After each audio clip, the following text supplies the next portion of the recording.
Imagine being swept into a roaring arena filled with flashing lights, pyrotechnics, and a sea of chanting fans. For David Moon, an associate professor of politics at the University of Bath, this electrifying scene of professional wrestling has always been a guilty pleasure. It's a world where muscle-bound titans battle in choreographed drama, and the outcomes are scripted, yet the passion of the fans is anything but fake.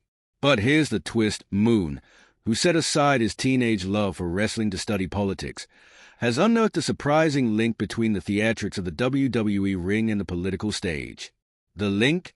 Donald Trump, a president trained in the ring. To fully grasp this connection, step back to 2016, when Trump defied conventional wisdom to win the U.S. presidency. Analysts, struggling to decode his meteoric rise, started pointing to his association with WWE, a world Trump was not just familiar with but actively a part of. WrestleMania host. Trump hosted WrestleMania twice, WWE's equivalent of the Super Bowl. WWE storylines. He even participated in WWE scripted drama, shaving owner Vince McMahon's head in the Battle of the Billionaires. WWE Hall of Fame. Yes, Trump is a Hall of Famer, solidifying his legacy in the world of wrestling. His connection runs deeper through his ties with the McMahon family. Linda McMahon, a former WWE CEO, not only became a significant political donor but also served as Trump's pick for Secretary of Education. These intertwined worlds began shaping how Trump communicated with his supporters and dominated headlines. The Psychological Playbook: How WWE Informs Politics. Dr. Moon explains that Trump's political style mirrors the dramatic spectacle of WWE events. Let's break it down psychologically. Creating a spectacle. Trump's rallies are engineered like WWE matches, complete with music, pyrotechnics, and crowd participation. His call-and-response catchphrases, such as, "Who's going to build the wall?" with a resounding Mexico response, evoke the energy of a wrestling crowd. Emotional engagement. Wrestlers don't win audiences with skill alone. They win them with emotionally charged narratives.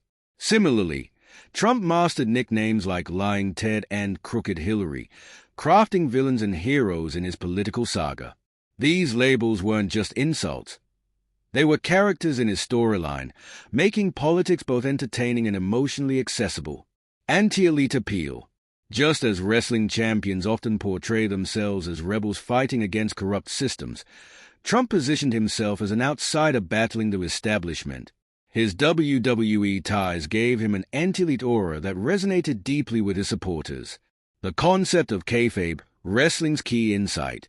To understand why this works, let's explore kayfabe, wrestling's term for the illusion that the scripted drama is real.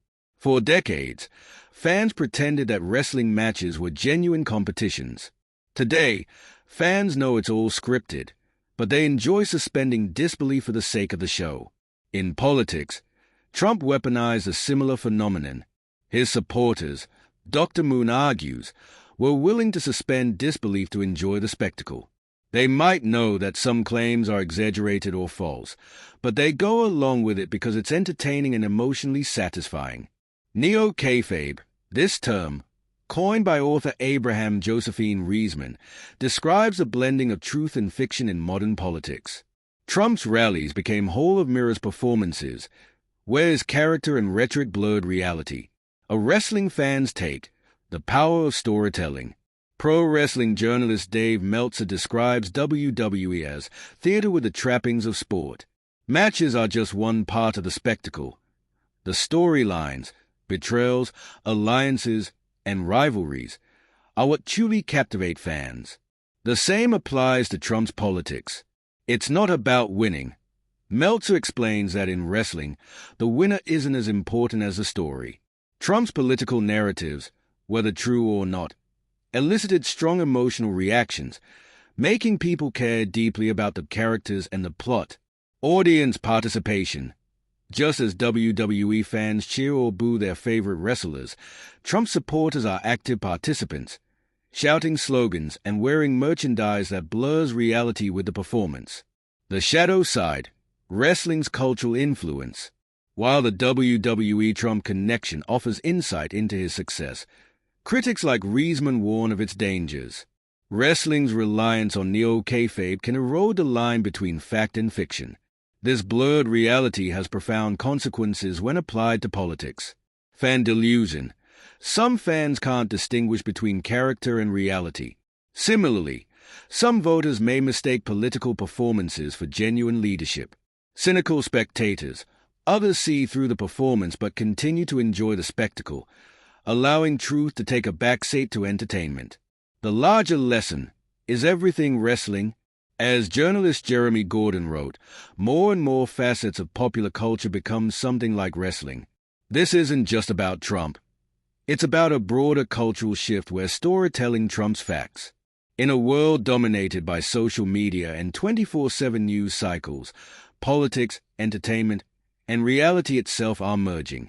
So, is everything wrestling? Moon suggests that as politics becomes more performative, citizens increasingly accept the game while questioning its authenticity.